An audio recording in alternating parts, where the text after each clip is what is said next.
Asiyiceli kumuntu ke comrade permission yokusupport uNcamalala Maqabandi. Sifuna ama comrade abe clear whether ayasithanda noma akasithandi kube njalo.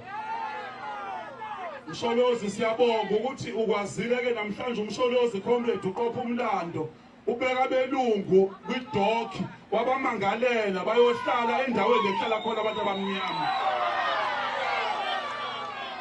Ubhilidana mesimboka sibuka nje umlungu thina oyi-racist obasizondayo abantu abamnyama. Kanjalo noKaren Morgan umebika indaba akasiboni njengabantu ke ekufanele bahlonishwe kodwa unendlela enza ngayo. So uNcamalala uthatha isibindi namhlanje wenza into engajwayelekile. Akujwayelekile ukuthi umlungu kube uyena omangalela uthatha kuba abantu abamnyama bahlale ngemuva kulezi zindawo.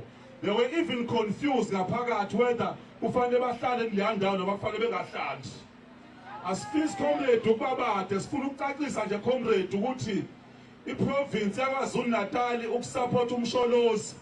Sifuna nakhona comrade ukuthi sicacise ngokusobala ukuthi ngeke sikiyeke comrade noma ngabe khona ama voice notes akhuluma against the peace yaKwaZulu Natal sizoqhobuka ka comrade noma ngakhulunywa kahle ke province ngeke siziyeke comrade ngoba ukusupport uMsholozi comrade thina comrade umsupport yethu uMsholozi yenzeke engazange azayicela uNcamalala yenze ngoba umzabalazi yenze ngoba sitaba ukuthi umuntu omnyama comrade ozabalazile kwaba istalward isithunzi sakhe fanele sikwazi ukuthi simaintain.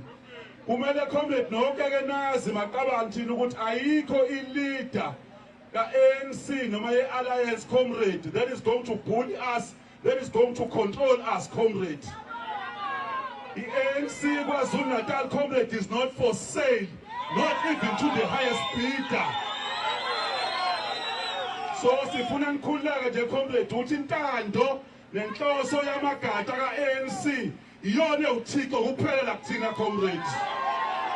So my comrade, whether you are happy or not happy, sifisa ukuthi sisho njalo.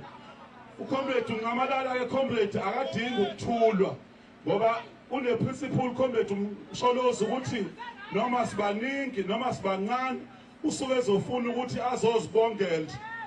Uzalwe KwaZulu Natal comrade wakhulela endaweni yaseNkandla wazabalaza ayikho indawo engaze ayihambe for uANC.